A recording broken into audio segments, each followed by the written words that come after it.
तुक बराय सांगता कानाचे पडदे उघडे ठेवून ऐका। मनुष्य जन्माला आल्यापासून मृत्यूपर्यंत प्रत्येकाची धडपड सुखासाठी चाललेली आहे। मनुष्य दिवसाची रात्र करतो, रात्रीचा दिवस करतो, हाडाची काडा आणि रक्ताचं पाणी करून पैसा कमवतो। कशासाठी? महाराजांना देण्यासाठी।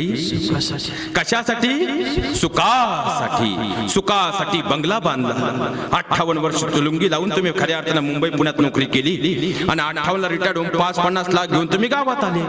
आता प्रत्येक गावात एक टोळी आली बाबा, तुमच्या गावात आहे का नाही माहित नाही, पण रिटायरमेंट नंतर कोणी 5-50 लाख घेऊन गावात येऊ द्या, त्याला मोकळं करेपर्यंत ही टोळी सोडित नाही। या रावसाहेब, बसा रावसाहेब, तुमच्यासारखा माणूस 4 गावात नाही रावसाहेब। फुगला रावसाहेब, मारली कुदळ, गेले 25।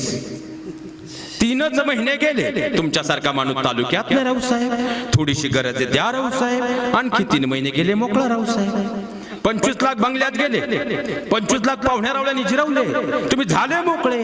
महाराज, हे माझं वाक्य नाही। दारावरच्या कुत्र्याला जर भाकर मिळाली नाही, तेही शेजारच्या घरात डोकवल्याशिवाय राहत नाही। महाराज सांगता, जन हे सुखाचे, दिला घेतल्याचे, अंत हे काळीचे। कारण जोपर्यंत तुमच्याकडून फायदा आहे, हा समाज तुम्हाला जवळ करणारे, त्या दिवशी तुमच्या जवळचा फायदा संपला, जवळचे ही दूर करणारे आजच्या कलियुगातील वास्तविक आहे। आता पुढचे 1.5 तास मनोमन काही प्रश्नांची उत्तर शोधत चला। सुखासाठी घर बांधलं, वास्तवात विचार करा, सुख मिळालं महाराज? सुखासाठी बायको केली, तिथे मिळतच नाही म्हणा। आता का तुमच्या का बरं आहे?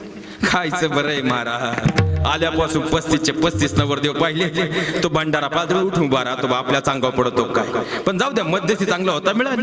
2.5 लाख फल्ला भाडं दिलं, 3.5 लाखाचा डीजे आणला, सगळ्या मित्रांना SMS करून फुलाची गाडी सजवून वाजत गाजत जी बायको घरी आणली, तीच तुम्हाला मला काय म्हणते? आता आम्ही काय येगळे का बाबा? तुमच्या पुढे आल्यावर बोलतोय ना, सप्त्याला 7 दिवसांनी घरी गेल्यावर तीच तुम्हाला मला काय म्हणते? तुम्हाला काही कळत नाही, तुम्हाला काही कळत नाही, तरी आपलं येडं म्हणतं बायको प्रेम करते। बायकोच्या प्रेमाचा झटका।